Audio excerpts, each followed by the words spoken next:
terkait dari ketika membahas tentang adanya Markus.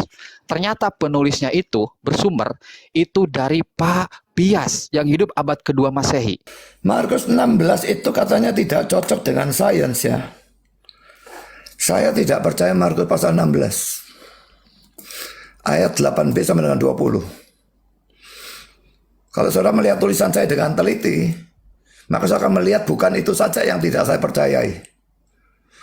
Dan itu sudah saya katakan tadi pada awal dari debat.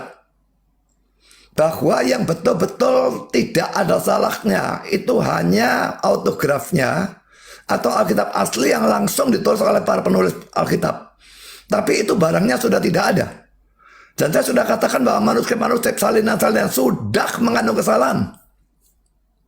Di dalam Markus 16 ayat 8b sampai 20 itu ada catatan kaki atau catatan kepala yang menunjukkan bahwa ayat-ayat itu tidak ada di dalam manuskrip yang tertua. Itu bukan membandingkan dengan NIV dan sebagainya, tapi itu catatan kaki dari NIV. Dalam Alkitab LAI tidak diberikan catatan seperti itu, sehingga orang tidak tahu. Tapi dalam Alkitab bahasa Inggris, kecuali King James yang kuno, tapi yang baru-baru semua memberikan catatan kaki bahwa ayat 9-20 dari Markus 16 diperdebatkan keasliannya. Dan bagi saya, itu tidak asli. Kalau orang berkata bahwa saya membuang Alkitab atau mengurangi Alkitab, kalau ternyata yang benar saya, mereka yang nambahi Alkitab, tidak ada posisi yang aman. Atau dianggap asli atau tidak asli, posisi mereka tidak ada yang aman. Dan kalaupun misalnya saya salah, itu kesalahan yang tidak saya sengaja.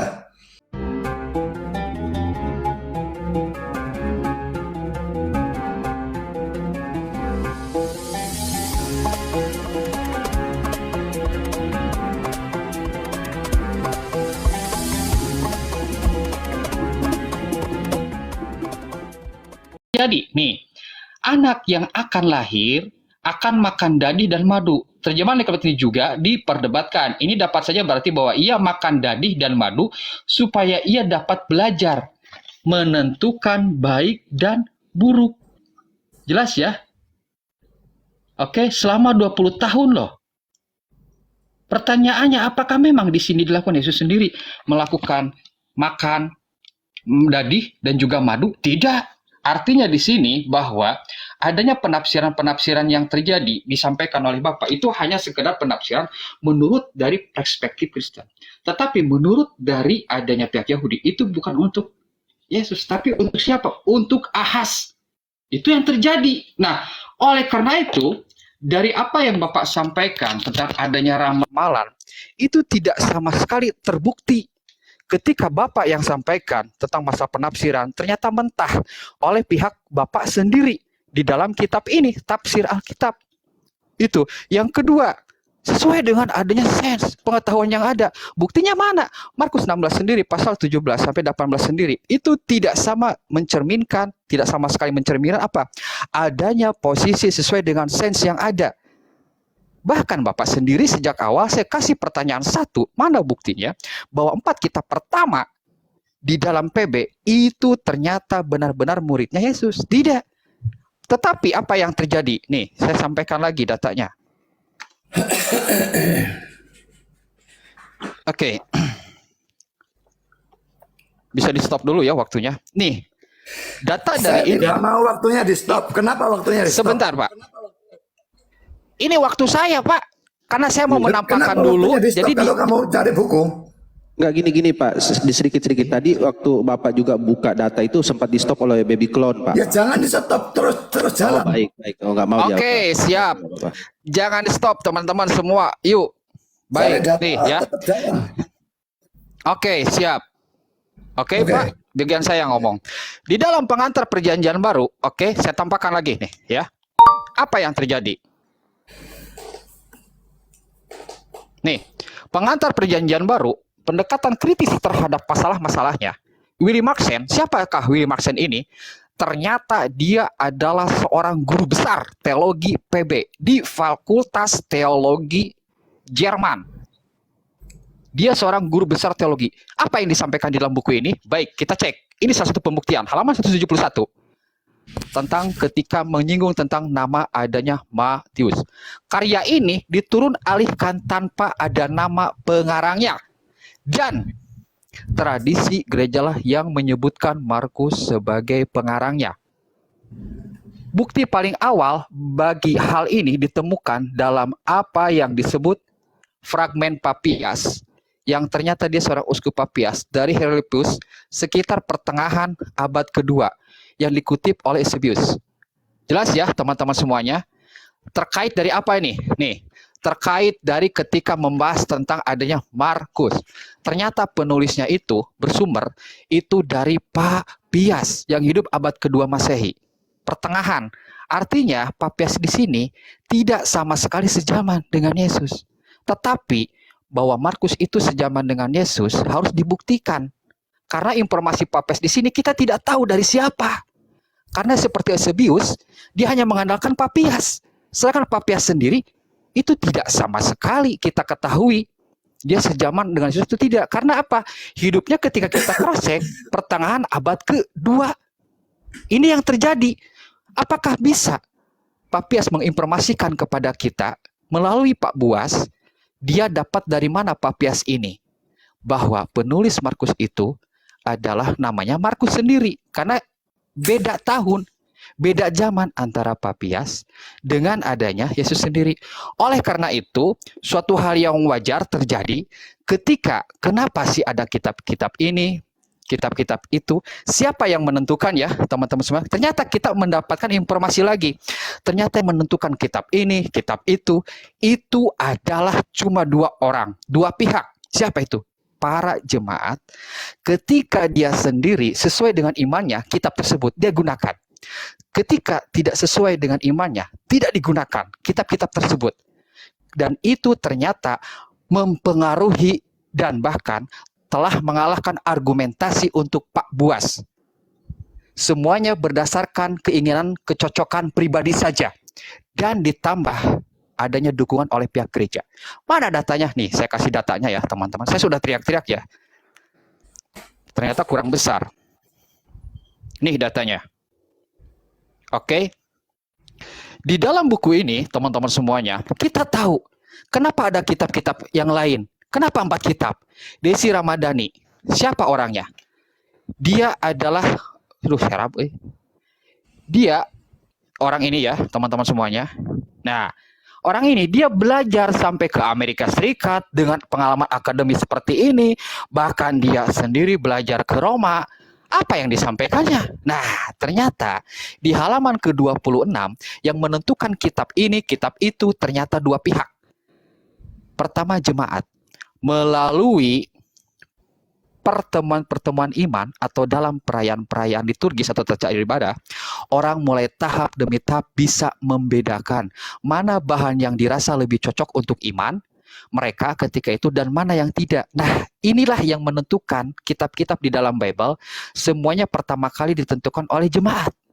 Yang kedua, oleh pihak siapa? Gereja. Nih, tulisan-tulisan yang dialami sebagai tulisan yang mengembangkan iman akan terus digunakan, disalin, dan disebarluaskan.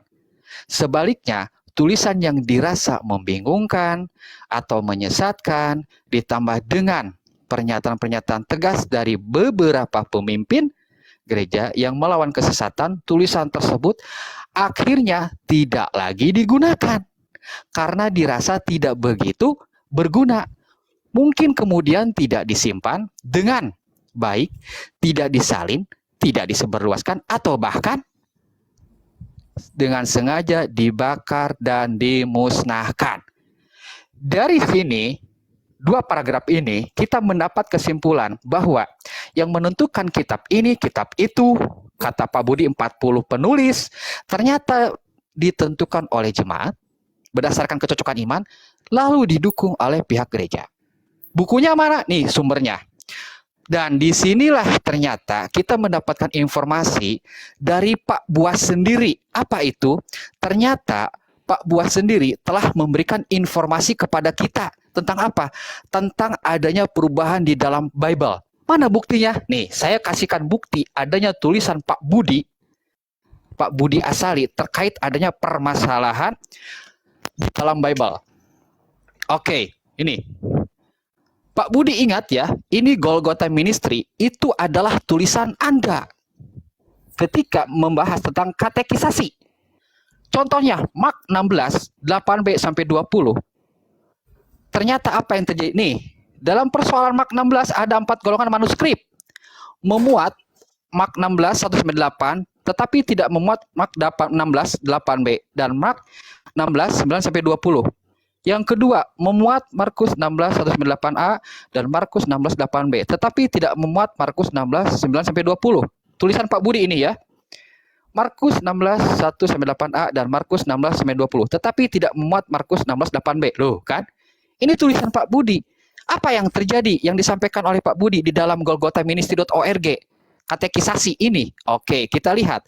Catatan. Oke, teman-teman. Ternyata beliau membandingkannya dengan apa? Dengan versi bahasa Inggris.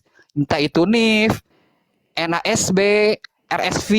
Itu yang terjadi. Seharusnya kita bisa meng-cross-check dari mana adanya ayat 9 sampai ayat 20. Ternyata di sini ya. Nih ya, di sini di mana nih? Nah, ya. Tafsiran Alkitab Wycliffe volume ketiga. Apa yang disampaikannya? Nih ya. Mengenai tulisan Pak Budi. Itu ternyata lebih jelas di dalam buku kitab tafsir ini. Halaman berapa? Halaman 268. Apa di isinya? Nih. Ternyata tulisan Pak Budi dilengkapi, dijelas oleh kitab tafsir ini. Catatan teks. Markus 16, 20, dua naskah yang paling dapat dipercaya dari Perjanjian Baru Yunani, Vatikanus dan Sinaiticus, yang mengakhiri Injil Markus ini sampai nomor 8. Sebagaimana halnya beberapa naskah kuno lainnya, baik Eusebius maupun Jerome menyatakan bahwa bagian akhir ini tidak ada daftar sebagian besar naskah yang ada pada zaman mereka. Buktinya ini, yang paling tertua.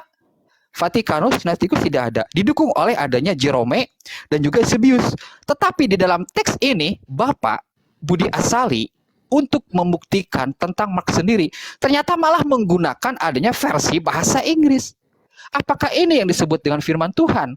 Di mana menurut adanya ini, naskah Sinaiticus Vatikanus cuma ayat 8. Sedangkan ayat 9 sampai 20 sendiri, itu dari kodek mana, Pak? Abad berapa? Seharusnya yang lebih enak itu menggunakan kodek, bukan memperbandingkan dengan terjemahan-terjemahan bahasa Inggris. Karena posisi dari kodek dan terjemahan bahasa Inggris yang sekarang itu berbeda sama sekali dan tidak mendekati yang dikatakan 5 abad pertama. Di mana itu? Di zamannya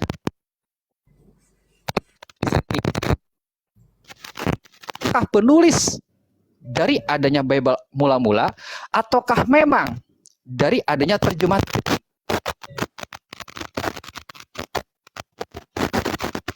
memberikan adanya yaitu posisi apa? Adanya ramalan betul, tetapi ramalannya ternyata salah ditentang oleh pemilik kitab sendiri, Yahudi. Bahkan tidak sama sekali adanya apa? Sains maupun ilmu kedokteran yang membenarkan Markus 16 sampai ayat 17 sampai 18. Itu yang terjadi. Bahkan posisi dari adanya tulisan Bapak di dalam Golgotha Ministry ketika membahas Markus 16 ternyata mengalami adanya ketidaksungguhan dalam membuktikan ini loh yang memang sejak awal tidak ada ayatnya. Ini loh yang ada hanya membandingkan dengan versi-versi Indonesia dan juga Bible. Tetapi tidak merujuk kepada kodeks yang ada, hanya berdasarkan terjemahan-terjemahan saja. Artinya di sini, ketika tidak adanya manuskrip yang ada, tidak adanya kodek yang bisa dinyatakan lebih awal, tentu saja masih dipertanyakan dan bisa dikatakan bahwa Bible yang ada itu bukanlah firman Tuhan sendiri. Itu yang terjadi, Pak. Pertanyaan saya sederhana. Karena Bapak pertanyaan pertama saya kasih ke Bapak tidak menjawab, baik. Saya memberikan pertanyaan yang kedua.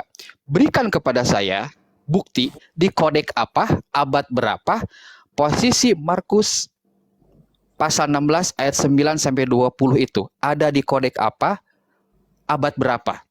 Pertanyaan kedua, saya ulangi lagi, di manakah kodek yang menyertakan yang berisi ayat 9 sampai 20 di dalam Markus pasal 16? Silakan Pak Budi. Saudara malah tidak Ya, menjawab. tunggu sebentar Bapak. Malah tidak menjawab. Tunggu sebentar Pak. Bapak Paharudin sudah memberikan powerful data-datanya. Jadi di sini kami minta Bapak juga menyajikan data. Kami tidak butuh asumsi, tapi kami butuh datanya. Silakan Pak. Waktunya kami mulai. Saya dari tadi pakai data, kamu jangan ngawur aja lah. Saya pakai ayat itu bukan data. Iya ya, silakan aja gimana Pak Buas lah. Biarkah penonton yang menilai ya. Jadi sebelumnya teman-teman bisa ketahui semakin banyak kita ngomong semakin terkurangi. Semuanya sama memiliki waktu 90 menit. Ketika sudah habis tidak punya hak untuk berbicara. Silakan Pak Budi, habiskan waktunya. Ya. Lanjut yang lain. Saya tadi katanya tidak menjawab pertanyaan saudara. Saya sudah menjawab sebetulnya. Jadi saya mengatakan buku yang saudara pakai itu kalau saya bakar gitu loh. Gunanya apa buku seperti itu?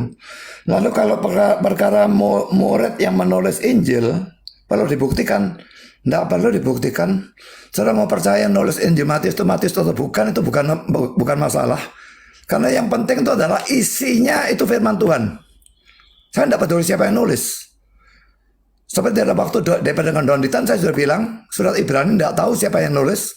Dan ada beberapa surat kitab-kitab PL tidak tahu ada siapa yang nulis. Tidak ada masalah. Saya tidak perlu tahu siapa yang nulis. Tapi saya tahu itu firman Tuhan. Jadi itu sudah saya jawab ya. Lalu jadi nanti saya minta saudara juga menjawab semua ya. Ini sekarang saya akan berusaha menjawab semua ya. Markus 16 itu katanya tidak cocok dengan sains ya. Saya tidak percaya Markus pasal 16. Ayat 8b sampai dengan 20. Kalau saudara melihat tulisan saya dengan teliti, maka saya akan melihat bukan itu saja yang tidak saya percayai. Dan itu sudah saya katakan tadi pada awal dari debat. Bahwa yang betul-betul tidak ada salahnya itu hanya autografnya atau Alkitab asli yang langsung ditulis oleh para penulis Alkitab. Tapi itu barangnya sudah tidak ada. Dan saya sudah katakan bahwa manuskrip salinan-salinan sudah mengandung kesalahan. Tapi kesalahan itu tidak akan fatal. Sampai menyebabkan orang yang percaya Alkitab lalu sesat, itu tidak mungkin. Kalau saudara tidak setuju omongan itu, buktikan kalau percaya Alkitab lalu bisa sesat. Jadi Alkitab itu perkara mau tidak cocok dengan sains atau apapun, apakah memang Alkitab harus sesuai dengan sains? Saya tanya sendiri, buku saudara juga sesuai dengan sains apa enggak? Kalau Yesus melakukan mujizat, orang buta dikasih lumpur dengan ludah pada matanya, lalu jadi melek. Apakah itu sesuai dengan sains? Sama sekali tidak sesuai. Tuhan ada di atas sains. Pada waktu 5 roti dan 2 ikan diberikan makan untuk 5.000 orang lebih, sisa 12 bakul. Apakah itu sesuai dengan sains? Pada waktu Yesus bisa berjalan di atas air, apakah itu sesuai dengan sains? Banyak hal dalam Alkitab yang tidak sesuai dengan sains. Alkitab ada di atas sains. Alkitab ada di atas fisika. Alkitab ada di atas matematika. Alkitab ada di atas segala sesuatu. Itu jawaban saya tentang Markus 16 yang dengan hubungannya dengan sains. Lalu ayat 8b sama dengan 20, saudara katakan bahwa saya membandingkan dengan Alkitab bahasa Inggris. Saudara ngawur 1000%. Saudara membaca tulisan saya ya atau tidak? Atau dibaca sepintas lalu atau bagaimana? Karena saya menunjukkan dari Alkitab bahasa Inggris itu, kalau Alkitab bahasa Inggris di dalam Markus 16 ayat 8b sampai 20 itu ada catatan kaki atau catatan kepala yang menunjukkan bahwa ayat-ayat itu tidak ada di dalam manuskrip yang tertua. Itu bukan membandingkan dengan NIV dan sebagainya, tapi itu catatan kaki dari NIV. Dalam Alkitab LAI tidak diberikan catatan seperti itu, sehingga orang tidak tahu. Tapi dalam Alkitab bahasa Inggris, kecuali King James yang kuno, tapi yang baru-baru semua memberikan catatan kaki bahwa ayat 9-20 dari Markus 16 diperdebatkan keasliannya. Dan bagi saya itu tidak asli. Dan itu sudah saya dari dulu saya mengakui Ustadz Mas'ud lalu Donditan, saya sudah mengatakan itu. Saya tidak pernah takut pada kebenaran. Jadi kalau itu mau dikatakan sebagai kemenangan dari pihak saudara karena saya mengakui Alkitab saya ada bagiannya tidak asli, terserah mau mengatakan apa. Bagi saya itu kebenaran dan rujukan saya bukan Alkitab LAI ataupun King James ataupun NIV, tapi rujukan saya dapat mungkin adalah Alkitab aslinya. Tidak selalu memang bisa diketahui, tapi seringkali bisa ditebak dari banyaknya manuskrip-manuskrip itu dibanding-bandingkan yang mana yang benar. Itu ada ilmunya yang mempelajari seperti itu. Lalu tafsir PPL yang saudara gunakan tuh yang nulis siapa tadi? Boleh jawab Oke, sebentar? baik saya tampakkan. Oke, baik. Yang nulis Siapa saja siapa? penulisnya? Oke, siap. Nih, Pak, saya tampakkan, Pak, biar enak ya. Oke, sebentar saya tampakkan nih, ya. Nih, Pak, sebentar saya perbesar dulu ya. Oke. Nah. Nih. Penulisnya. Sebutkan saja Editor yang namanya. ada. Sebentar. Enggak, biar enak, Pak. Biar tidak ada fitnah di antara kita ya. Ini adalah dari pihak Katolik nih, Pak. Oke. Hah? Dari pihak Katolik ketika memberikan penjelasan Yesaya tentang Immanuel. Oke, saya tidak kenal orang itu, sudah tidak usah. Saya lanjutkan saja ya. Oke, silahkan. Tafsir PL, jadi ini giliran saya. Tafsir PL maupun pengantar PB yang saudara katakan itu tidak bisa dijadikan dasar. Itu tulisan orang, saya tidak tahu orangnya bisa salah. Kalau tadi saudara jelas menggunakan buku liberal, saudara mungkin sama seperti Donditan senang buku-buku sesat yang menyerang kekristenan. Jadi saya tidak peduli kalau dikatakan Markus dapat dari Papias, ya orang itu gak waras memangnya yang menulis buku itu. Jadi tidak saya pedulikan hal itu. Kalau saudara bisa membuktikan bukti betul-betul bahwa Markus dapat dari Papias, baru boleh. Tapi kalau cuma tulisan orang bisa salah. Dan pasti salah dalam hal itu. Jadi saudara boleh pakai buku apapun, bagi saya tidak ada artinya. Bagi saya yang punya arti adalah kalau saudara menggunakan Alkitab yang ditafsirkan secara benar. Tapi kalau bukunya orang, bahkan bukunya John Calvin, bapak gereja saya, itu tidak semuanya benar. Jemaat yang menentukan kanon, memang iya. Kanon PB tapi ya. Kalau kanon PL itu sudah ada pada zaman Yesus dan Yesus tidak merubah, tidak merevisi, dianggap dia menyetujui. Jadi tidak ada masalah dengan kanon PL 39 kitab. Bukan seperti punyanya Katolik dan sebagainya yang ditambahi. Nah, karena kanon PL itu sama dengan Alkitabnya orang-orang Yahudi, perjanjian namanya sama. Lalu kalau kanon PB memang bukannya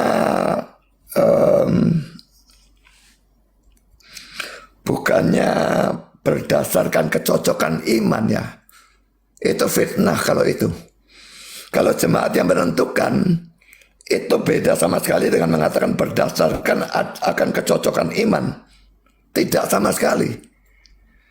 Jadi kanon PB itu, kitab-kitab PB itu dibacakan dalam kebaktian. Kalau dirasakan bahwa jemaat itu mendapatkan berkat rohani, saya mungkin tidak bisa mengerti apa yang saya katakan. Karena saya bukan Kristen.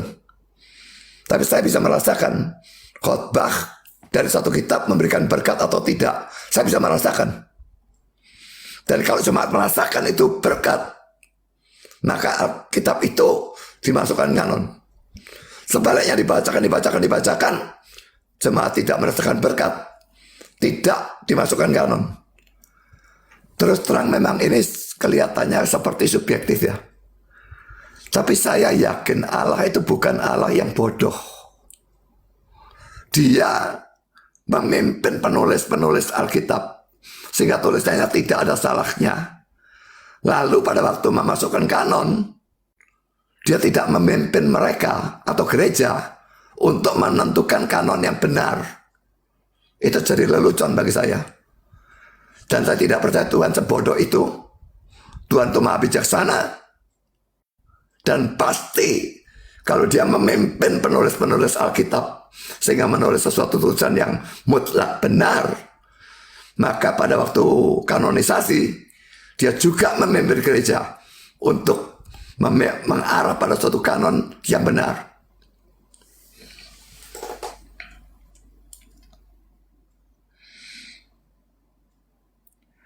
Lalu tentang makan dadi dan madu, saudara sebetulnya menghindari serangan saya ya, atau ayat saya ya.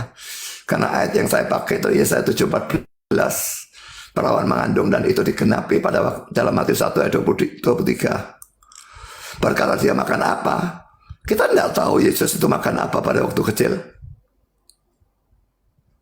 Jadi saudara menghindari pertanyaan saya atau serangan saya atau argumentasi saya dan lari ke ayat selanjutnya. Saya mau saudara kembali kepada Yesaya 7:14 dibandingkan dengan Matius 1 ayat 23. Kalau Matius 1 ayat 23 dianggap bukan pengenapannya, lalu pengenapannya di mana? Seorang perawan mengandung dan melahirkan anak. Di mana pengenapannya? Sekian. Giliran saudara. Oke, baik. Terima kasih Pak Budi Asali ya, yang telah memberikan posisi adanya penjelasan dari pertanyaan yang saya sampaikan, tetapi sayang sekali ya, yang saya sampaikan berupa dari adanya pertanyaan tidak sama sekali menyentuh, apalagi menjawab, di mana pertanyaan saya sendiri, saya telah menanyakan di dalam kodek apa posisinya dan abad berapa, di mana Markus pasal 16 ayat 9 sampai 20 itu. Di dalam kodek apa sih? Abad berapa sih? Karena kalau kita cross check tulisan Bapak, tidak sama sekali memberikan keterangan di kodek apa, di abad keberapa. Tidak, Pak. Kami telah mencermati dari tulisan Bapak di dalam penulisan katekisasi Golgotha Ministry. Itu yang terjadi. Artinya di sini ketika Bapak membandingkan tentang adanya berbagai terjemahan dalam bahasa Inggris tanpa menyentuh sama sekali tentang kodek, berarti benar pernyataan kami. Bapak hanya membanding-bandingkan saja. Dan ketika tadi Bapak sendiri kekeh gitu kan, bahwa harus fokus kepada adanya Yesaya pasal 7 nomor 14 dan mengabaikan dari ayat 15, ini bisa dinyatakan sebuah penafsiran yang dipaksakan. Terlebih tidak ada satupun orang Yahudi yang mengklaim dan meyakini bahwa itu adalah untuk Yesus sendiri. Apalagi ketika menyinggung tentang masalah parawan. Itu Pak. Jadi ketika Bapak sebelumnya itu menanyakan yang tadi, lalu mundur ke belakang tentang masalah posisi kanonisasi Bible, hingga pada akhirnya sebelumnya Bapak menyatakan, iya, untuk Markus, saya meyakini tidak percaya itu ada firman Tuhan. Loh, artinya bahwa di dalam Bible saat ini, Pak, untuk Markus sendiri, yang di dalamnya itu ada Markus pasal 16, 9-20, apakah bisa dikatakan bahwa itu adalah kitab yang tidak asli menurut Bapak, tetapi diimani oleh banyak denominasi, entah itu Calvinis, entah itu Lutheran, entah itu dari adanya Armenian dan lain sebagainya. Apakah bisa dikatakan seperti itu? Bapak posisi menyatakan itu tidak asli, bukan firman Tuhan. Nah, itulah permasalahannya. Satu sisi Bapak, menurut Bapak itu tidak asli dan mengakui, tetapi di sisi yang lain ternyata berbeda. Di luar Bapak, meskipun tidak satu denom ataupun satu denom, menyatakan itu asli. Jadi siapa yang dibimbing oleh Tuhan? Siapa yang dibimbing oleh Roh Kudus? Apakah Bapak ataukah di luar Bapak? Itu yang terjadi, Pak. Dan ketika membahas tentang adanya kanonisasi, saya yakin menurut Bapak itu bahwa Tuhan pasti membimbing dan nggak membiarkan dari adanya posisi Tuhan mengenai adanya kanonisasi itu tidak dibimbing oleh Tuhan. Saya yakin. Tetapi pada kenyataannya, Pak, untuk kanonisasi saja, posisi dari Bible itu hingga detik ini mengalami perbedaan. Tidak saja dengan Protestan, tetapi juga dengan Katolik Barat. Bahkan salah satu tokoh terkenal di Indonesia, yaitu kalau tidak salah Bang Nursena, dia meyakini kitab yang aslinya itu bukan dari bahasa Yunani, bukan bahasa Ibrani, tetapi dari Aramaik. bahasa aslinya. Sedangkan Yunani maupun dari Ibrani itu terjemahan. Dan bahkan tidak ada di dalam kanonisasi PB untuk detik ini yang diyakini oleh Bang Nursena. Itu tidak ada. Pertama, kitab Wahyu. 2 Yohanes tidak ada. Selanjutnya apa? 2 Petrus tidak ada. Hingga detik ini, meskipun Katolik Roma, meskipun dari adanya Protestan, itu ada. Buktinya mana? Nih, saya kasih bukti. Pesita ya. Itu tidak ada hingga detik ini, Pak.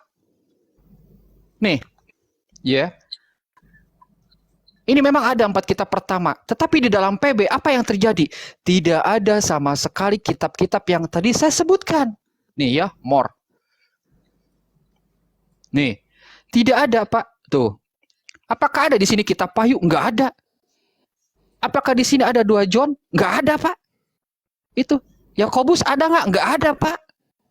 Hingga detik ini loh, Pak. Dan diakui dan diyakini oleh pihak ortodok. Salah satunya Kanisa Ortodok Syria. Itu yang terjadi, Pak. Jadi, ketika Bapak menyatakan Tuhan membimbing dari adanya yaitu posisi pihak Kristen yang posisinya pasti benar itu dari Tuhan. Buktinya, Pak, yang mana yang benar? Apakah dari pihak ortodok, Kanisa Ortodok Syria yang diyakini oleh Bang Nursena, di dalam Bible-nya asli itu Aramaik, tidak ada kitab Wahyu, tidak ada 2 Petrus, tidak ada 2 Yohanes, ataukah memang dari pihak Katolik Roma yang ada posisi surat-surat tambahan, ataukah dari pihak Protestan? Mana yang benar? Itu yang membuat pihak Muslim sendiri bertanya-tanya. Katanya firman Tuhan, tapi kok ada surat-surat yang diterima tetapi ditentang oleh pihak-pihak lain. Dan ketika Anda tadi menyatakan apakah di dalam kitab Anda, meskipun Anda tidak menyebut Al-Quran, karena saya Muslim, apakah ada di dalam kitab Anda itu sesuai dengan sains? Ada, Pak. Mana buktinya? Oke, saya kasih buktinya. Ya, di mana itu? Anda teman-teman bisa cek ya, bagaimana terkait dari adanya Al-Quran. Karena meskipun tadi Bapak tidak menyebut Al-Quran, tetapi bertanya kepada saya, memang ada di kitab Anda, saya sebagai Muslim, bahwa itu sesuai dengan sains? Ada. Yuk kita cek. Di surat Atur ayat 6 ya, saya tampakkan dari adanya ayatnya ya. Sebentar, saya coba tampakkan ayatnya. Karena Bapak bertanya seperti itu, ya saya jawab.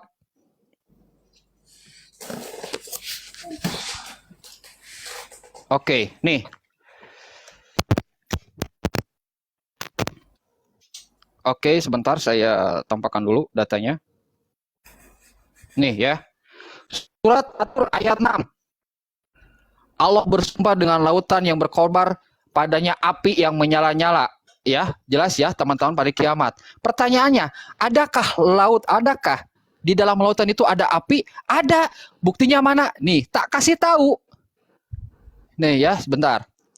Nih. Ini terjadi loh. Fenomena api di dasar laut terbukti secara ilmiah. Al-Quran juga menjelaskan. Ini yang terjadi. Ini dipublikasikan Kamis 14 April 2022. Sebelum tahun 2022, Islam telah membuktikan di dalam Al-Qur'annya bahwa di dalam lautan itu ada api. Ini buktinya ya teman-teman semuanya. Kalau Al-Quran bukan firman Tuhan, tidak mungkin ini terjadi dan sesuai dengan adanya penjelasan secara ilmiah dan diakui dan dipublikasikan oleh okezone.com. Di sini jelas ya teman-teman semuanya tuh. Ini bukti ilmiah sesuai dengan adanya apa? Sains. Kalau memang ini bukan adalah firman Tuhan Al-Quran, nggak mungkin menginformasikan terlebih dahulu. Tetapi pada kenyataannya di zaman modern, ini ternyata terbukti ilmiah. Jelas ya teman-teman.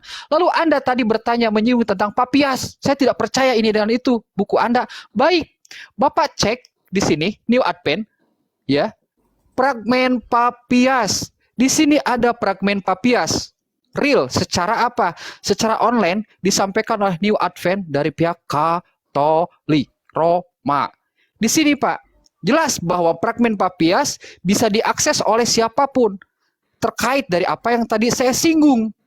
Dan lagi-lagi untuk pertanyaan yang kedua, Anda tidak memberikan jawaban terkait dari adanya posisi kodek yang mana sih yang menyertakan nomor 9 sampai 20. Dua pertanyaan tidak terjawab kembali, teman-teman semuanya, dari apa yang saya tanyakan. Bahkan tidak menyentuh sama sekali apa yang saya tanyakan. Itu yang terjadi. Pertanyaan pertama, apakah murid Yesus itu benar-benar muridnya? Ketika saya berikan data, Pak Pias, Pak Budi menyangkal. Padahal ada sumber di pihak Katolik, New Advent, Pak Pias itu eksis dan bahkan memiliki fragmen yang bisa kita lihat dan bahkan telah diterjemahkan ke dalam bahasa Inggris. Yang kedua, adakah kodeknya di mana abad berapa yang menyertakan Markus pasal 9 sampai 20 itu ada. Tetapi dengan lantang Bapak menyatakan, saya tidak percaya, saya tidak yakin itu adalah asli. Tapi hingga detik ini, kita bisa ketahui, denom manapun, Katolik termasuk Protestan, dia meyakini itu adalah bagian dari firman Tuhan. Jadi siapa yang dibimbing oleh Tuhan, Pak? Itu yang terjadi, Pak.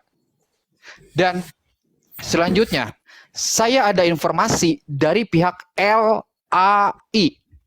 Dan itu ditulis oleh pihak LAI langsung. Apa buktinya? Nih, saya kasih lagi bukti ya. Dari LAI, diterbitkan oleh pihak LAI. Apa itu? Oke, saya tampakkan lagi datanya ya. Nih, satu Alkitab Ragam Terjemahan. Jelas ya, diterbitkan oleh siapa? Nih, pihak LAI. Jelas Pak ya? Tuh, hak cipta diterbitkan oleh LAI, Lembaga Alkitab Indonesia. Nomor berapa halamannya? Nih, 95. Apa itu? Nah, kita lihat. Ternyata di sini ya, begitu pula salah satu ucapan yang paling populer dari Yesus yang disalibkan, Lukas pasal 23 nomor 24, sebenarnya apa? Tidak dimuat dalam naskah-naskah tertua seperti Papirus nomor 75 dari abad ketiga dan Kodeks Vatikanus dari abad keempat. Jadi, isi dari adanya Lukas pasal 23 nomor 34 itu tidak ada. Itu diakui oleh pihak siapa? Ya. Ini Pak, ini. Bacakan ayatnya. ITP-nya. Iya, ini. Mau saya bacakan. Oke. Isinya apa? Yesus berkata, "Ya Bapa, ampunilah mereka sebab mereka tidak tahu apa yang mereka perbuat." Jadi, kalimat tersebut tidak ada di dalam Papirus 75 di abad ketiga dan Kodeks Vatikanus di abad keempat. Ini diakui oleh siapa? Oleh pihak LAI. Itu yang terjadi. Nah, sekarang pertanyaan saya, dari mana papirus berapa, kodek apa yang menyertakan kalimat di dalam Lukas pasal 23 ayat 34? Silahkan Pak. Karena LAI telah mengakui itu tidak ada. Sudah selesai? Lanjut. Sudah, silahkan. Sudah. Saudara, saya sudah menjawab tapi bilang belum menjawab. Itu yang repot ya. Saudara pura-pura tidak tahu atau memang tidak teliti dalam mendengar omongan saya. Saya tidak ngerti.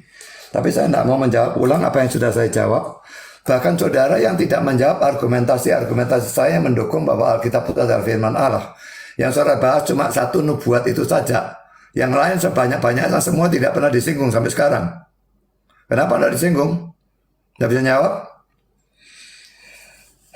Jadi kalau sudah dijawab, bilang tidak dijawab, itu lucu. Saudara pendusta atau gimana? Markus 16 ayat 9-30 sudah saya katakan. Dari catatan-catatan NIV itu, catatan kaki saya tidak membandingkan dan saudara tetap mengatakan saya membandingkan dengan Alkitab bahasa Inggris. Alkitab bahasa Inggris itu memberikan catatan kaki bahwa teks itu tidak ada di dalam manuskrip-manuskrip yang tertua. Manuskrip yang muda itu mempunyai. Tapi yang tertua yang lebih dipercaya. Dan karena itu saya tidak mempercayainya. Dan ada banyak alasan. Kalau saudara mengatakan bahwa banyak orang percaya, semua orang percaya, Katolik percaya dan pakainya, tanyakan mereka semua, apakah mereka pernah mempelajari secara serius Markus pasal 16 ayat 9-20? Karena saya mempelajari itu secara sangat serius dari begitu banyak buku tafsiran, dan lalu saya baru saya menyimpulkan. Tidak ngawur saja saya ngomong. Kalau mereka ada yang sudah pernah mempelajari, tunjukkan kepada saya tulisannya. Karena tidak banyak orang mau mempelajari seperti itu, seperti yang saya lakukan. Saya menggunakan seadanya buku tafsiran belakang saya ini untuk melihat Markus 16 itu memang asli atau tidak. Pro kontranya sangat kuat. Tapi pada akhirnya saya menyimpulkan untuk diri saya sendiri itu bukan asli. Kalau ada orang mengatakan mau mengatakan asli, terserah. Kalau orang berkata bahwa saya membuang Alkitab atau mengurangi Alkitab, kalau ternyata yang benar saya, mereka yang nambahi Alkitab, tidak ada posisi yang aman. Atau dianggap asli atau tidak asli, posisi mereka tidak ada yang aman. Dan kalaupun misalnya saya salah, itu kesalahan yang tidak saya sengaja. Karena memang saya mempelajari mati-matian dan tetap saya tidak percaya bahwa Markus 16 ayat 8b sampai dengan 20 itu asli. Dan selain itu ada banyak hal lain lagi, ayat-ayat lain yang tidak asli. Baca di dalam web saya. Saya tidak akan tunjukkan. Bambang Nursena lagi. Lucu sekali. Dia gereja ortodoks kok dibandingkan saya. Jadi memang saya, kalau dia tidak setuju, dia mau pakai Alkitab yang lain, urusan dia. Bahasa aslinya bahasa Aram, omong kosong.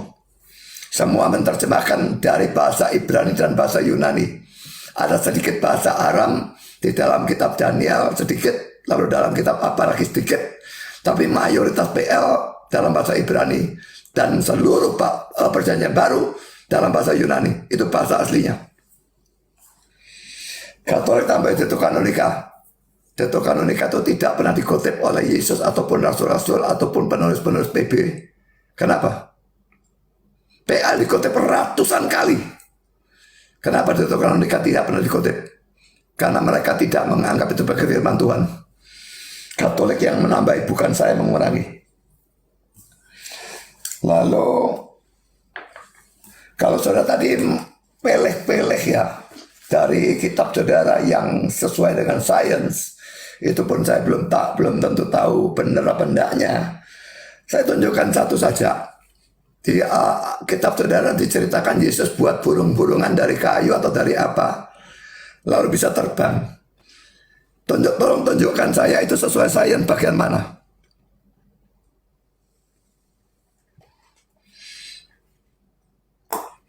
Sekian. Silakan. Oke, baik, terima kasih ya. Dari perjanjian yang ada, apakah Bapak di sini nanti mau membahas tentang Al-Quran? Tidak. Oke, tetapi menyinggung gitu kan. Artinya Bapak tidak komitmen dengan ucapan sih. Nanti saya buat VT tentang apa?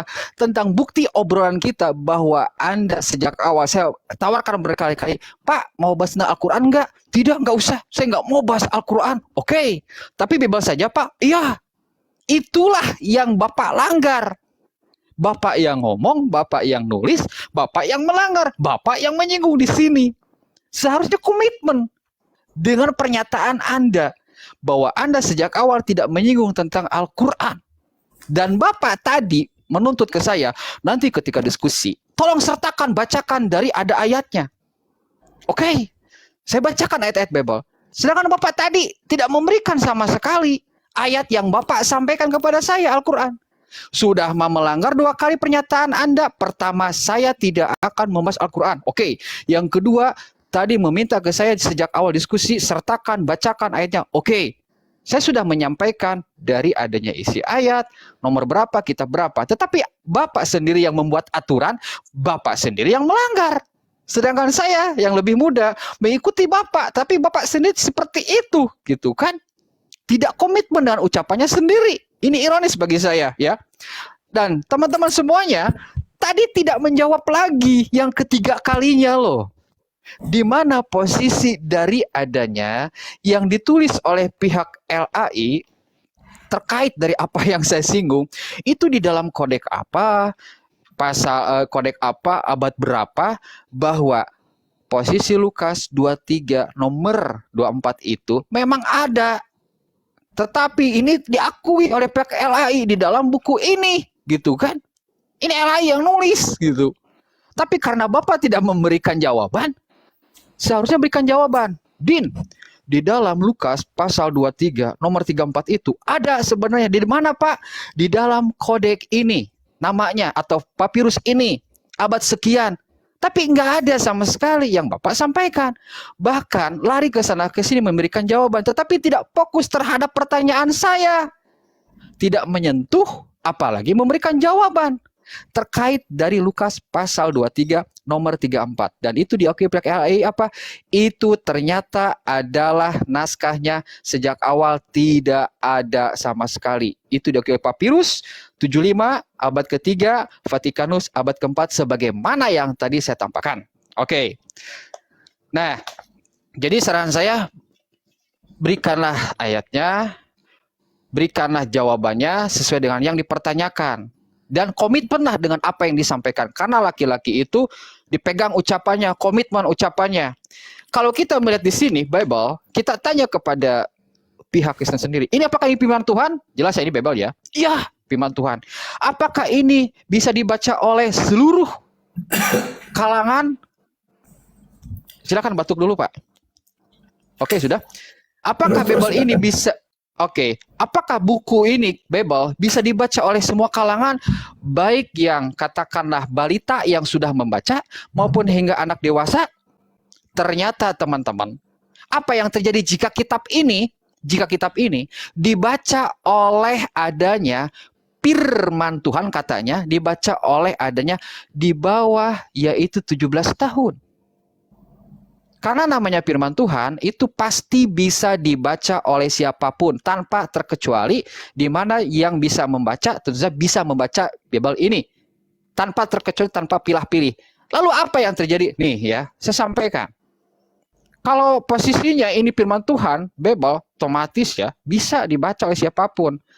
Bagaimana yang terjadi jika anak ya TKB membaca dari adanya ayat ini? Ini gimana ini? Gitu kan? Oke, saya tampakkan ayatnya ya.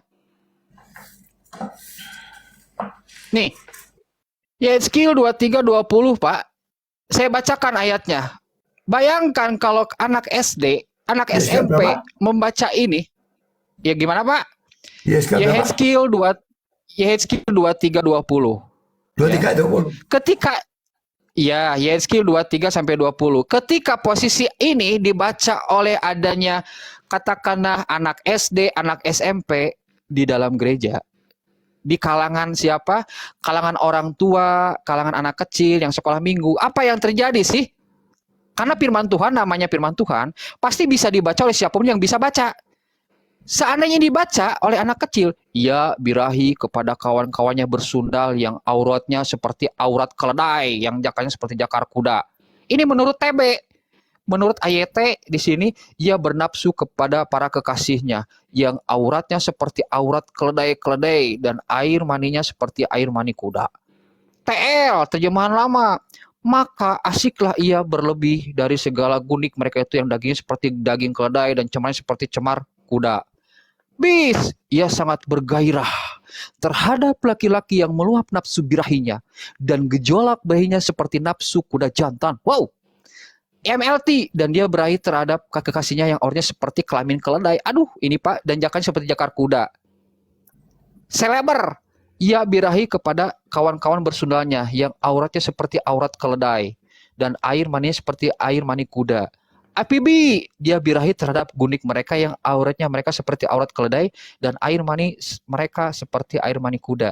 Ini kalau dibaca sama anak SD di dalam gereja itu gimana, Pak? Yeskiel 23:20. Karena sepanjang saya ketahui, ini tidak pernah dibaca, Pak. Ini gimana ini? Kalau ini firman Tuhan, otomatis bisa dibaca oleh siapapun termasuk anak SD maupun anak SMP. Itu ada nggak sih yang bisa membaca di dalam gereja ataupun di depan orang tua ataupun di depan anak-anak sejenisnya, sepantaran yang membaca ini? Ini Pak, apakah ini patut dikatakan firman Tuhan, Pak? Ketika tulisannya kayak gini, Pak, seperti auratnya aurat keledai, jakarnya seperti jakar kuda. Ini aurat keledai sama jakar kuda itu segede gimana sih, Pak? Ini miris. Kalau ada anak SMP, SD membacakan, itu yang terjadi, Pak ya. Oke, selanjutnya. Sebentar. Nah, ketika tadi saya sudah singgung, namanya posisi firman Tuhan itu bisa dibaca oleh siapapun. Tetapi pada kenyataannya apa? Pada kenyataannya ternyata itu tidak bisa dibaca sembarangan. Kalau itu bisa dibaca sembarangan, ada nggak yang berani secara live anak SD maupun anak SMP membaca kitab-kitab sejenisnya, ayat-ayat sejenisnya tentang itu? Kalau memang itu firman Tuhan, apakah ini bisa dikatakan firman Tuhan dengan kata-kata yang seperti itu, yang bisa membangun imajinasi siapapun? Meskipun anak saya di pinggir, Pak, saya bacakan. Bukan berarti saya ingin seperti gimana, anak saya enggak. Kali ini membuktikan di depan anak saya sedang diskusi dengan seorang pendeta, yang dimana saya harus memberikan adanya ayat dan menampakkan ayat yang ada.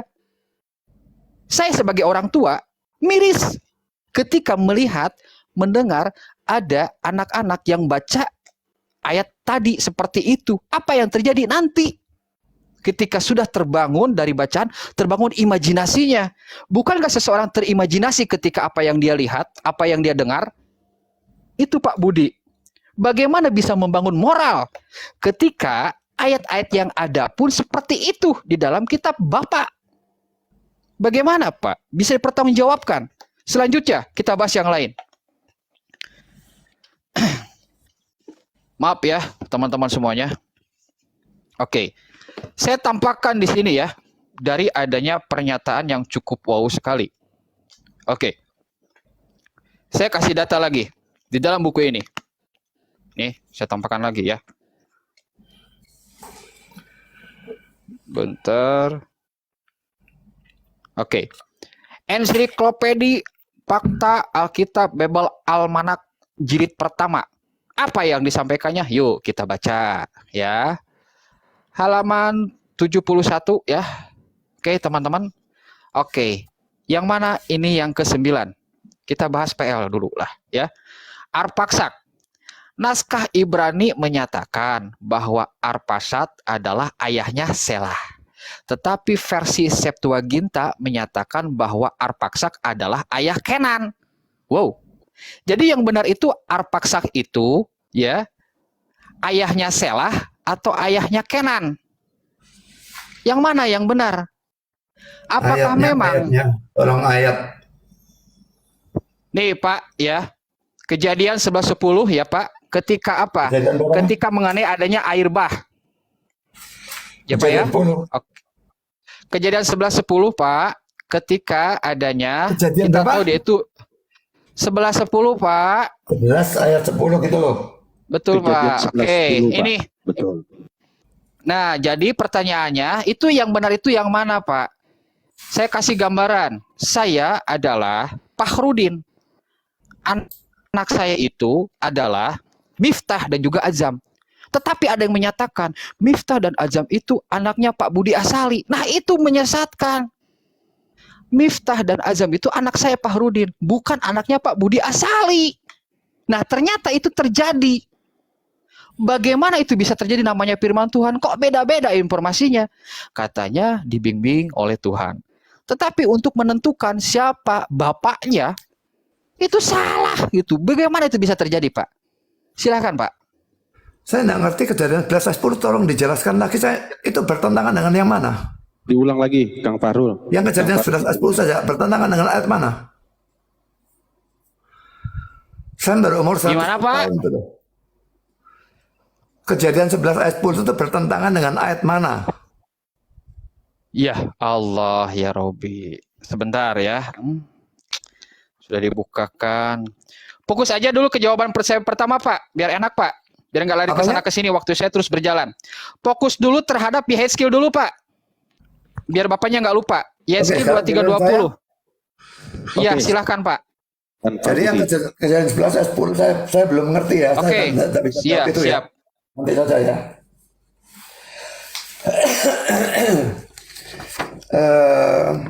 Saya tidak membahas Al-Quran sebetulnya. Tapi karena saudara menuntut Alkitab itu sesuai dengan sains, maka saya katakan Al-Quran juga sama dengan tidak sesuai dengan sains. Sama-sama tidak sesuai dengan sains. Kitab suci kok. Saya tidak membahas Al-Quran. tapi hanya menunjukkan bahwa sama-sama tidak sesuai dengan sains. Semua mukjizat itu tidak sesuai dengan sains. Dalam Al-Quran ada mukjizat apa enggak? Kan gitu. Saya tidak membahas Al-Qurannya, maka saya tidak bilang ayatnya berapa, saya tidak tahu ayatnya di mana. Tapi saya tahu cerita itu ada dalam Al-Quran. Sama-sama tidak sesuai dengan sains. Jadi kalau saudara mengatakan Alkitab tidak sesuai dengan sains, dan karena itu Alkitab bukan firman Allah, itu menempeleng muka saudara sendiri. Lalu tentang Lukas 23:34, terus terang memang saya lupa tadi. Saya lupa mencatat, jadi karena itu saya tidak menjawab. Dan sekarang saya akan coba menjawab. Terus terang saja memang bagian ini bagian yang diprokontrakan memang ya. Jadi saya selalu menjawab dengan jujur apa adanya. Kata-kata Yesus, ya Bapa ampunilah mereka sebab mereka tidak tahu apa yang mereka perbuat, itu memang diprokontrakan keasliannya lagi-lagi karena beberapa manuskrip kuno tidak mempunyai ayat ini. Tapi banyak juga manuskrip kuno yang mempunyai. Nah ini juga dalam NIV ada catatan kaki. Beberapa manuskrip mula-mula tidak mempunyai kalimat ini. Dalam RSV ada catatan kaki. Salinan-salinan kuno yang lain menghapuskan kalimat ini ya. Lalu New King James memberikan catatan kaki. NU itu rupanya namanya manuskrip ya, meletakkan kalimat pertama dalam tanda kurung sebagai penambahan belakangan. ESV juga demikian. Jadi saya bukan membandingkan dengan Alkitab bahasa Inggris, tapi saya tunjukkan Alkitab bahasa Inggris memberikan catatan kaki. Tapi King James dan NASB tidak memberikan catatan kaki apapun. Lalu saya berikan kutipan dari kata-kata dari pulpit komentari yang saya berikan langsung terjemahnya. Kata-kata ini tidak ada dalam beberapa dari otoritas atau salinan yang paling tua. Tapi kata-kata itu ditemukan dalam mayoritas dari manuskrip yang paling kuno dan dalam versi-versi tua yang paling bisa dipercaya dan tidak diragukan merupakan bagian yang asli. Jadi pro kontra memang ada yang menolak, ada yang menerima. Lalu Leon Morris mengatakan demikian, ada keraguan tentang doa ini. Doa ini absen dalam banyak manuskrip terbaik. Dan sebagian pengkritik berargumentasi bahwa itu harus ditolak karena tidak mungkin dihapuskan kalau itu asli. Menentang hal ini adalah fakta bahwa manuskrip lain yang sangat baik menyokongnya. Jadi pro kontra, saudara. Ada manuskrip yang menerima, ada manuskrip yang mempunyai, ada yang tidak mempunyai. Dan ini sama-sama kunonya. Jadi akhirnya pro kontra terjadi. Dan dalam kasus ini saya mengambil posisi bahwa ayat ini benar. Karena ayat ini rasanya tidak mungkin diucapkan oleh siapapun kecuali Yesus. Demikian juga Stefanus pada waktu dirajam dan mau mati. Dia berkata, Tuhan janganlah tangguhkan dosa ini kepada mereka. Ini kelihatannya sejalan dengan kata-kata Yesus itu. Ampunilah mereka karena mereka tidak tahu apa yang mereka perbuat. Lah kalau memang Kristus tidak pernah menaikkan doa tersebut, bagaimana Stefanus bisa meneladani dia? Jadi karena itu saya menganggap itu asli. Dan tentang nama-nama manuskrip, saya tidak menghafalkan nama-nama manuskrip. Jadi jangan tanya saya kodeks mana, bagi saya itu sama sekali tidak penting. Ada penafsir-penafsir yang menolak bagian ini, tapi banyak yang menerima dan mayoritas menerima. Mayoritas penafsir yang saya gunakan menerima. Nah tahu lagi kalau liberal-liberal itu saya tidak peduli dengan pandangan mereka. Jadi saya sudah menjawab ya. Saya tadi memang lupa menjawab, tapi sekarang sudah saya jawab. Lalu Yesaya 23 ayat 20. Pertama ya, mungkin saya tidak tahu pasti. Mungkin ini persoalan kebudayaan yang berbeda. Sehingga pada zaman itu tidak ada masalah mengatakan begitu. Dalam kitab Kidung Agung juga wadada apa dan sebagainya muncul. Tidak ada masalah. Kalau orang membaca itu lalu dia tuh terangsang. Loh yang ngeres itu otaknya yang baca. Kalau saya bilang memang ini dibacakan kepada anak kecil, ya memang jangan dibacakan kepada anak kecil. Anak sekolah minggu itu kan dikasih dongengan. Dan ini bukan dongengan. Dongeng-dongeng diceritakan lalu diberikan penerapan. Kebanyakan Injil yang diberitakan kepada anak kecil supaya mereka percaya pada Kristus. Jadi misalnya kalau Yesus disalibkan, tentu saja itu diceritakan. Nah, apa tujuannya disalibkan? Dia menebus dosa kita. Dan kalau kita percaya kepada dia, maka dosa kita dihapuskan. Dan kita pasti masuk surga. Itu diceritakan kepada anak kecil. Tapi kalau yang seperti begini, Kidung Agung, ya tentu tidak ada guru sekolah minggu yang cukup waras menceritakan pada anak kecil. Saya bilang Alkitab untuk semua orang. Tidak juga. Kalau orang baru jadi Kristen, saya berikan kitab Wahyu untuk baca. Ya dia tidak ngerti apapun. Jangankan kitab Wahyu, banyak kitab yang tidak bisa dia mengerti. Jadi memang cara memberi makanan rohani itu pertama diberikan susu dulu. Pelajaran yang gampang dulu, yang pendek, tidak terlalu panjang, banyak ilustrasi dan sebagainya. Makin lama makin menjadi makanan keras, makin lama makin panjang. Sekarang kalau saya khotbah bisa kadang-kadang sampai lebih dari 2 jam, dan itu sukar. Tapi waktu pertama-tama ngajar tidak bisa seperti itu. Dan ngajar kepada jemaat lain yang saya lihat rohaninya tidak tinggi, ya tentu saya rendahkan tingkatnya. Jadi kalau saya berkata bahwa seluruh Alkitab itu untuk semua orang, tidak. Yang sukar jangan diajarkan untuk orang-orang yang rohaninya rendah, apalagi belum Kristen, apalagi anak kecil. Tentu saja yang seperti ini tidak diajarkan. Diajarkan yang lain-lain dulu sampai dia cukup dewasa untuk mendapatkan pengajaran yang lebih sukar. Saya kira saya sudah menjawab tentang itu. 17 tahun ke atas dan sebagainya itu bagi saya omong kosong. Tidak ada lain. Kejadian 11 ayat 10 saya tidak ngerti, soalnya saudara kontraskan dengan apa. Silakan. Sebentar ya. Oke. Saya ke belakang. Saya ke belakang. Oke, Ya. siap Pak. Silakan Pak, ke belakang dulu Pak. Silakan. Oke. Teman-teman, Pak Buas lagi minta izin ke belakang dulu. Beliau lagi kebelet. Oke, kita hargai ya teman-teman semuanya, ke Pak Budi ya. Beliau lagi kebelet ya. Terlebih ini konten direkam ya sama beliau di YouTube-nya ya, teman-teman semuanya, teman-teman yang bisa menentukan ya. Seperti itu. Maaf teman-teman yang ngirim permintaan, nggak akan saya naikkan dulu, dan kayaknya sudah cukup sih ya, 3 pertanyaan ya. Saya kira udah cukup 3 pertanyaan dan nggak sampai harus berhenti lah. Dalam arti kata 0, enggak lah. Karena ini kalau dipaksakan bagi saya, wow sekali lah, itu melelahkan ya. Bang Bodrek Jadi kita dulu, injury Bang time dulu Bodrek. bentar ya. Kita injury time. Bodrek. Bodrek, Bang Jadi Bodrek dulu, Bang. bersyukurlah Anda para mu'alaf. Amin, alhamdulillah ya Allah, Allahu Akbar. Kita Bodrek, pakai Bang data dan beliau nggak menampakkan data ya, cuma membacakan saja. Saya pun bisa kalau saya membacakan. Bang Maher, ini apa sinyalnya nggak bagus, Bang Maher? Oke. Sinyalnya nggak bagus, Iya, Bang Maher. putus-putus. Sudah siap. Putus.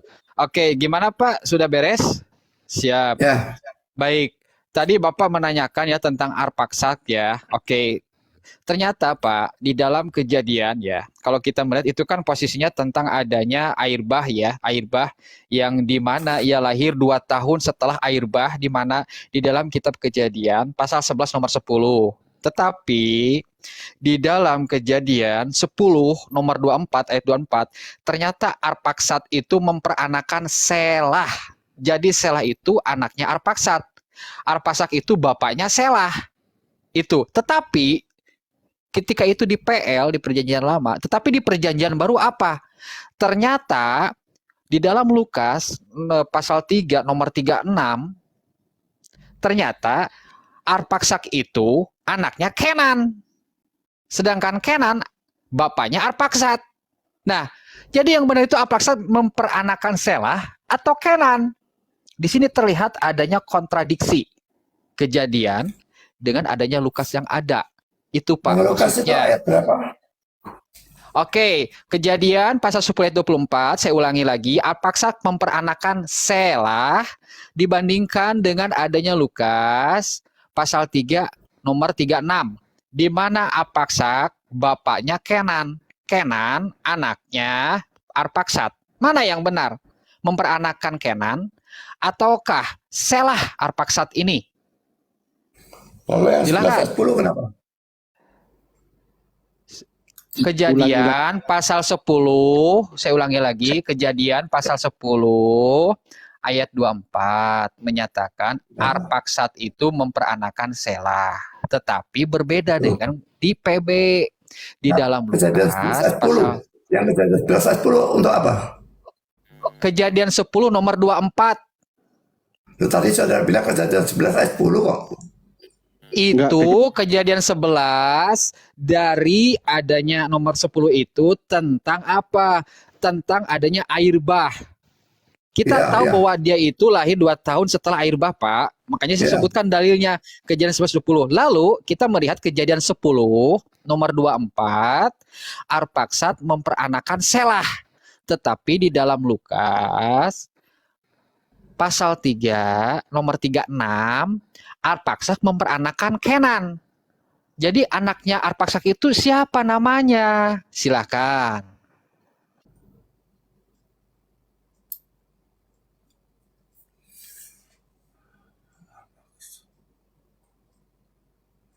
Salah benar. Oke, jadi ada perbedaan di dua ayat itu, begitu Lukas maksudnya. 3:36 ya. Lukas 3:36, betul. Lukas 3, Dengan Kejadian 10:24. 36 ini istilah Yesus kan. Iya, Anak betul, Kenan. Pak. Ya, itu Lukas 3:36 sama Kejadian 10:24. Mana yang benar? Anaknya Arpaksad itu Selah ataukah Kenan? Silahkan. Loh, apa enggak bisa Arpaksad punya 2 anak? Gimana, Pak? Apakah enggak bisa Arpaksad punya 2 anak? Buktikan kalau Arpaksad punya 2 anak. Loh. Kalau di Di dalam sini Lukas kitab Perjanjian Lama. 3:36 anak. Saudara saya ingin penjelasan saya. Dalam Lukas 3:36, Kenan itu anaknya Arpaksad ya. Jadi Iya. Arpaksad, benar saya tulis di sini ya, Arpaksad punya anak Kenan. Ya. Lalu dalam Kejadian 10 ayat 24,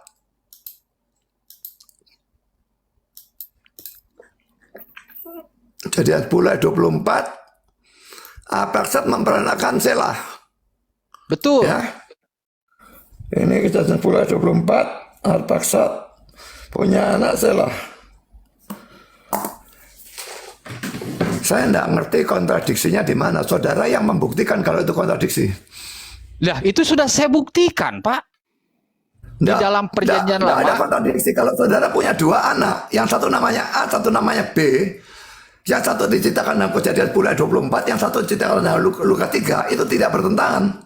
Makanya buktikan kalau Arpaksad itu punya 2 anak, namanya Lenan Loh. dan juga dari adanya Selah. yang Mana buktinya? membuktikan, kamu yang mesti membuktikan kalau Arpaksad ini tidak punya 2 anak.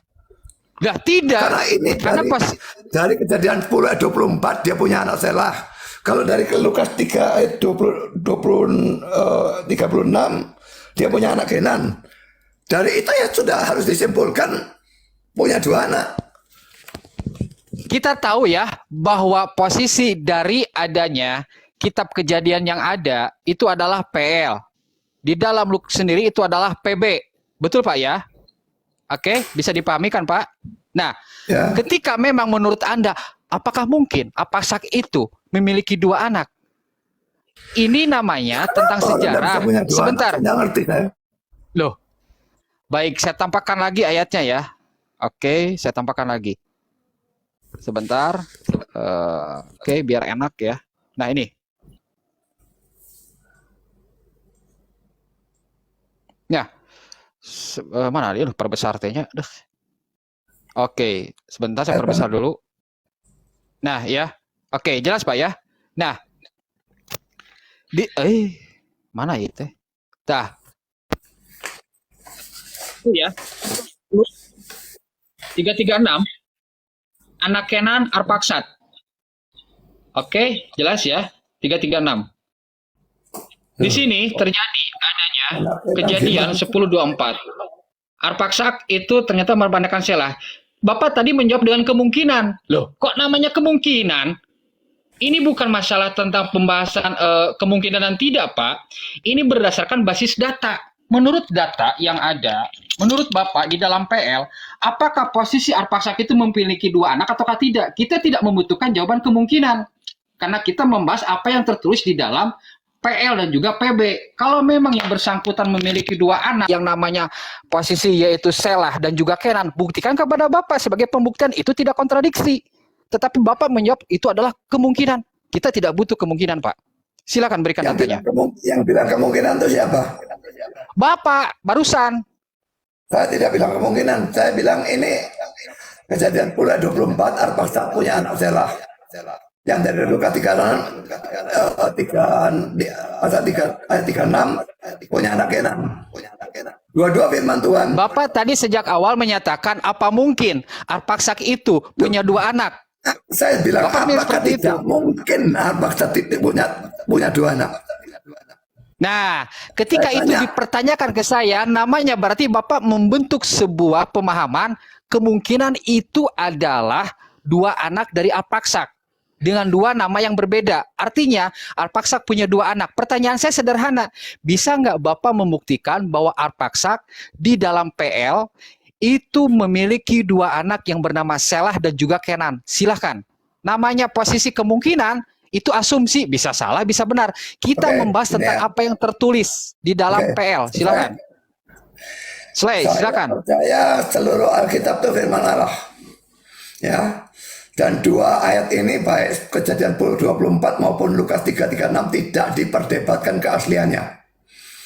Dan yang satu mengatakan dia punya anak Selah, yang satu mengatakan dia punya anak Kenan. Dan firman Tuhan itu harus benar. Maka kesimpulan saya, dia punya 2 anak. Sekarang tugas saudara membuktikan kalau dia tidak punya 2 anak. Tugas Bapak sendiri yang membuktikan bahwa di dalam teks PL itu memiliki Arpaksak, yaitu 2 anak yang bernama Selah dan juga Kenan. Secara tertulis. Silakan sebutkan ayatnya, Sudah. ayat berapa di dalam PL. Saya tidak mau debat kusir, saya sudah menjawab. Selesai. Oke, kalau seperti itu ya teman-teman semuanya, Ternyata itulah kan jawaban. saudara itu yang dari tadi tidak menjawab argumentasi saya. Bumi bulat bisa diketahui oleh Yesaya dan Ayub dan 40 penulis bisa menulis harmonis. Mana jawabannya itu mana? Sampai sekarang tidak ada jawaban. Ya Allah ya Robi ya. Terkait dari adanya apa yang tadi Bapak singgung ya, Pak, sejak awal, kalau membahas tentang sejarah